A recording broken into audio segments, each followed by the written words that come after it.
All right, everybody, welcome back to FIEA's In Development. We are 9 Lives Till Midnight. I'm Brian Roth, project lead. As always, I am joined by the one and only Skippy Armstrong. I'm also joined by Bruce, our lead programmer. Tom, the Code Mage Kenny, always a mainstay of these updates. And we have a new member of the update team, our new lead artist, the Colombian sensation, Gabriel. So we're excited to have him. So hopefully you guys have been following along with some of these videos and recordings, and you watched the pitch presentation that we gave for Vertical Slice.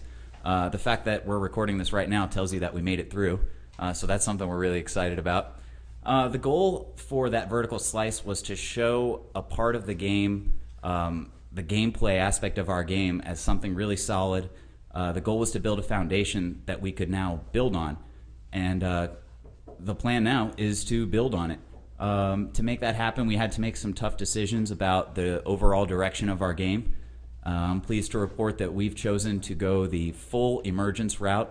So we're going to be giving players who play our game the opportunity to play it the way they want to. And if you watched the cut day presentation, that was something I said over and over and over again. We want to give the players the ability to play the room. So how are we going to make this happen? Well, I'm going to defer to my outstandingly talented leads on this one. So the first person you're going to be hearing from is Skippy. All right, well, hey, internet world. So one of the things that we've been thinking about is, as the system was originally planned, was you would execute an action upon an NPC, and the NPC would either fail you on that action and kill you, or go get the bouncer or whatever, or they would pass and give you information. And while that kind of makes sense, we felt as though we wanted to give the players more control over the system. We wanted them to really be able to push the NPCs around and control them how they wanted to. We also wanted to have the NPCs behave on their own, meaning they would do things without being prompted by the player. So we've kind of split our new system into an NPC behavioral pattern and a targeted action system by the player to influence those patterns and change them how they see fit. And we're doing that through a couple of different mechanisms. I'm sure Bruce will get to that in his part. We're talking a little bit about the flow of the level, like the story, the objectives, the order in which things are going to occur. And we're trying to keep that we're trying to be very careful about that, not to set up a scripted event. We want to keep the immersion, we want to keep the players' choices, but we also want to give them objectives. So what we're really doing is we're scheduling objectives, we're not scheduling events. And I think that really pushes into the programming world. So, Bruce!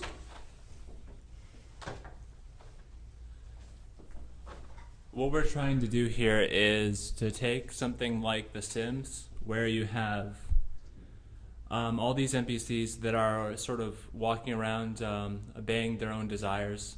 So they get hungry, they want to go and eat something, or they want to socialize, so they go and find people to talk to, or they want to get some work done, so they go and do some work. We're trying to set this up in a bar, basically. So we have the patrons of the bar. They want to get drunk, so they go and they get drinks. They want to talk to friends, so they go and sit down at a table. Their friends come and sit down at the table, and they talk. But we're doing more than just having the simulation going on. What we're doing is the simulation interacts with the player. The player has to get people to do certain things. Like, the player wants certain people to be socializing so that he can eavesdrop on their conversation.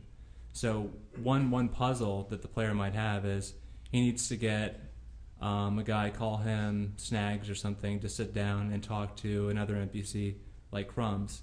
And only when these two NPCs are sitting down and talking to each other can the player actually get the information that he needs from them. So what the player does is the player tries to manipulate the systems. He tries to reach into this thing that's almost like The Sims and push the NPCs into doing what he wants so that he can solve whatever the puzzles are or the objectives are that he has. So from the programming side, what we're trying to do is we're trying to build the system that makes these NPCs behave in interesting ways. We're trying to make the system that drives an NPC to go get a drink and to interact with other NPCs in the environment, to socialize, to talk to each other, and whatever other interactions we think up as the game goes along. Another thing that we've been working on is being able to switch between lives. So before we had the problem that you could play a life to a certain point, say take that life and bring him a minute in, and then pause that life. But then if you did something in a future life that caused what that earlier life did to no longer be relevant, there wasn't really a way to sort of go back and change what that first life did. But now we have it so that you can pause your current life and resume an old life, and then that old life that you resume is going to play up to where he used to be and then let you continue on with him. So yeah, that's pretty much what we're working on for the program, from the programming side. And now Gabe's going to talk. You'll know him when you hear him. Is this a microphone or Yeah. how does it work? Yeah, well, I'm Colombian and everybody makes fun. So as far as art, there's been some major changes since the vertical slides. We have now light maps, not glow maps, as you might have heard. Basically, the light maps gives a lot of mood to the environment, which is really great for the noir feeling that we're searching for. I feel that our style is really defined, and basically for art now is just having all the models done, the environment done too, and we have a new artist now, Andrew Olsen, and he's working on the environment. We have to take a step back because as a designers keep changing everything, so everything around the game keeps changing, and now we have more models to make, more environment props to make, and I think animations, that's something that this fully emergent world they're trying to create is going to be an animation madness. Luckily, we have Nikki now as a lead animator, and she has big plans for that, but she hides and she doesn't like status updates. I think that's as far as art. I'm sorry for my grammar, and I'll leave you with Brian Roth again. We're really excited to have Gabe, regardless of his grammar. But anyways, that's a look at 9 Lives. You're going to see some progress, some major progress with the next in-development update. Hopefully we'll have multiple lives pausing and resuming. We'll have a way to demonstrate some of these desires and actions that we talked about. And hopefully next time you guys see this game, you're going to see a bar that's alive and not just a character who's alive moving around in a bar. Thanks for listening.